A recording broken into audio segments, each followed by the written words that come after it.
හදිස්සියේම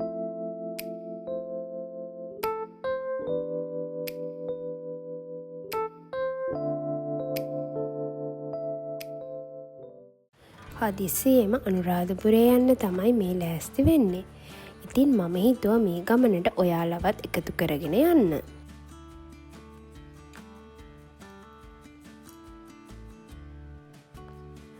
මෙන්න මේ විදිහට ඕන කරන දේවල් ටිකත් ලෑස්ති කරගත්තා.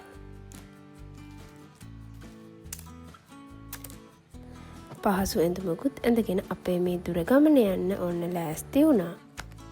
කවුද බලන්න ඔය හායි කියන්නේ? මගේ මල්ලි ලොකු අම්මයි තමයි දැන් ඔයාලට ඔය හායි කිව්වේ.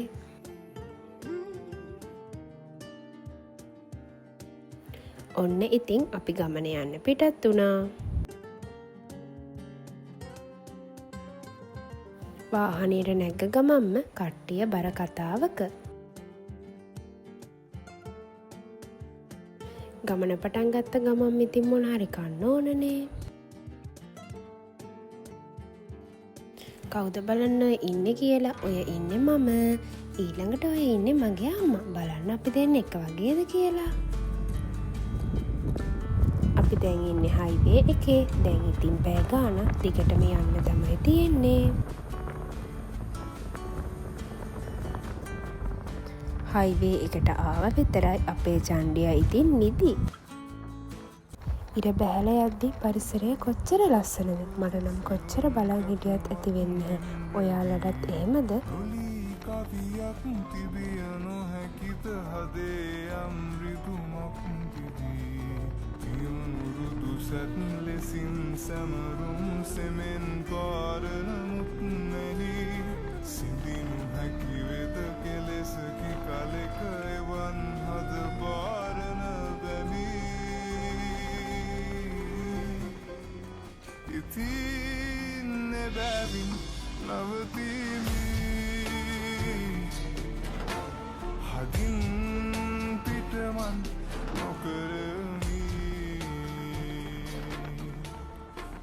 ඔයාලගේ තිතට සැහැල්ලුවක් දැනුණ නේද? මේ වගේ දුර ගමන් යද්දි කම්මැලිකමට ඉතින් මොන හරි කන්න ඕනනේ.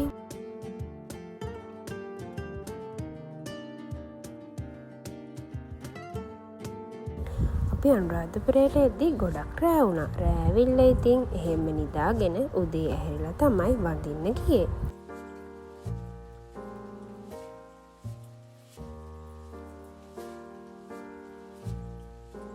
බලන්න මේ පරිසරය කොච්චර ලස්සනද කියලා.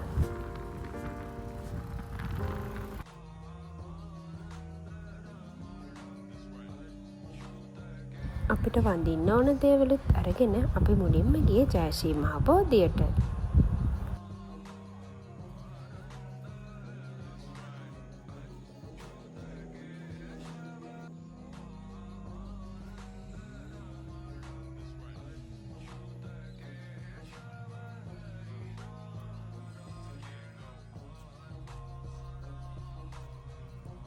මම අනුරාධපුරේ ආවහම යන්න කැමතිම තැන තමයි රුවන්වැලි සෑය. රුවන්වැලි සෑය මෙහෙම ඈතට පෙනෙද්දි හිතට කොච්චර සැනසීමක් දැනෙනවද?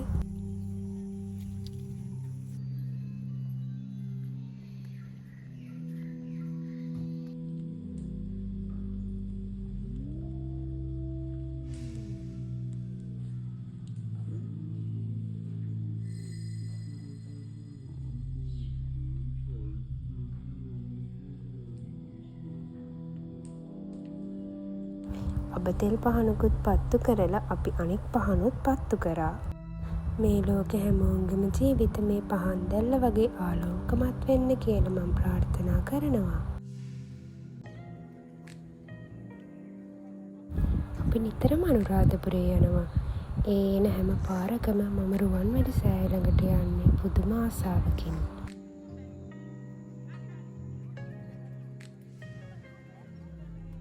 රුවන්වැලි සෑය ළඟදී ඒ හිතට දැනෙන හැඟීම, ප්‍රශ්න වලින් තෙරපිලා තියෙන හිතට දැනෙන නිදහස මට නම් වෙන කොහෙන්වත් ගන්න බෑ.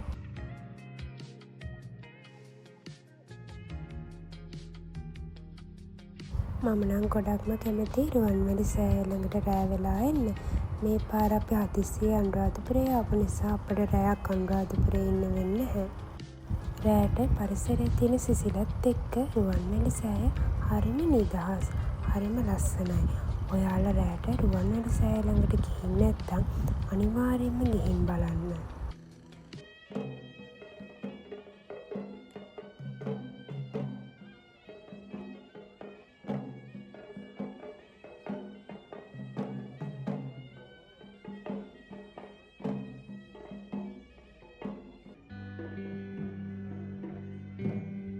මල් කරඬුව බලන්න ගිහින් ඔන්න ඉතින් අපේ චන්ඩියා ඉන්න තැනට එනවා.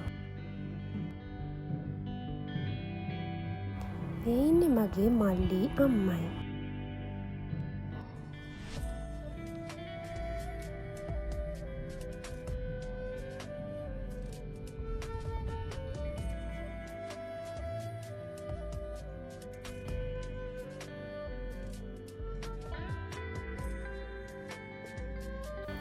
අපට මුංගට කිරිපත් දන්සලකොත් හම්බුණා. අපි ලොකු අම්මගේ අනුරාධපුරයේ ඉන්න යාළුවෙකුගේ ගෙදරත් ගියා. ලොකු හදිස්සියෙම වැඩ වගයකට ලංකාවට ආවා. ඉතින් අපි කොහොම හරි දවසක් හොයාගෙන අනුරාධපුරෙත් ආවා. පූජා නගරේ කොහෙට ගියත් අපට කොහෙන් හරි චෛත්‍යයක් පේනවා. මම මේකට හරිම කැමතියි.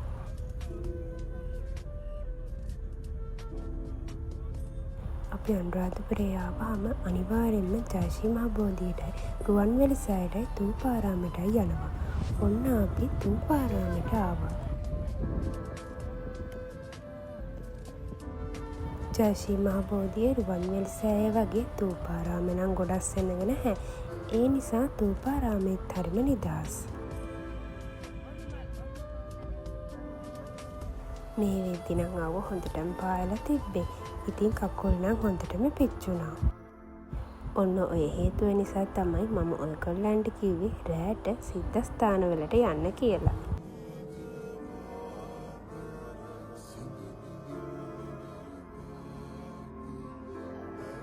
මෙතන පරිසරය නම් හරිම නිදහස්.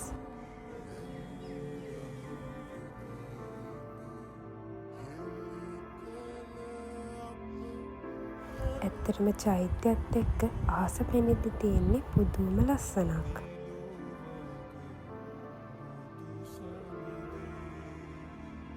ථූපාරාමයට හරි ලස්සනට ජේතවනාරාමේ කොත පේනවා.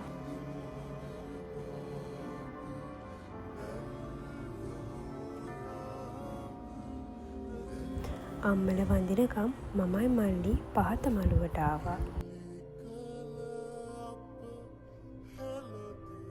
වැලි රත් වෙලා තිබ්බත් ඒ පරිසරයේ තියෙන නිස්කලංක බව විඳගන්න අපි අමතක කරේ නැහැ.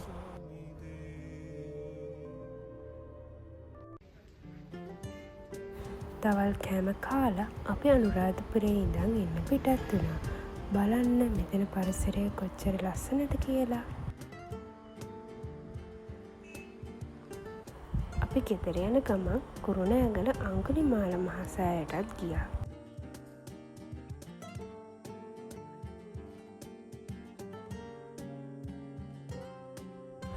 අඟුලිමාල සෑයට මම පළවෙනි වතාවට තමයි ගියේ. වෙල්යායක් මැද තමයි අඟුලිමාල සෑය ඉදි කරලා තිබ්බේ. ඒ නිසා පුදුම නිස්කලංක බවක් තමයි එතන තිබුණේ.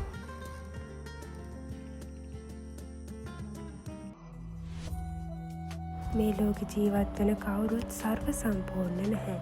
හැමෝම අතින් වැරදි සිද්ධ වෙනවා. ඒ නිසා අනුන්ගේ දේවල් හොයන්නේ නැතුව තමන්ගේ පාඩුවේ ජීවත් වෙන්න. තමන්ව ගොඩනගා ගන්න. එහෙනම් අදට ගිහින් එන්නම්. ඉක්මනින්ම නැවත හමු වෙමු. බුදු සරණයි.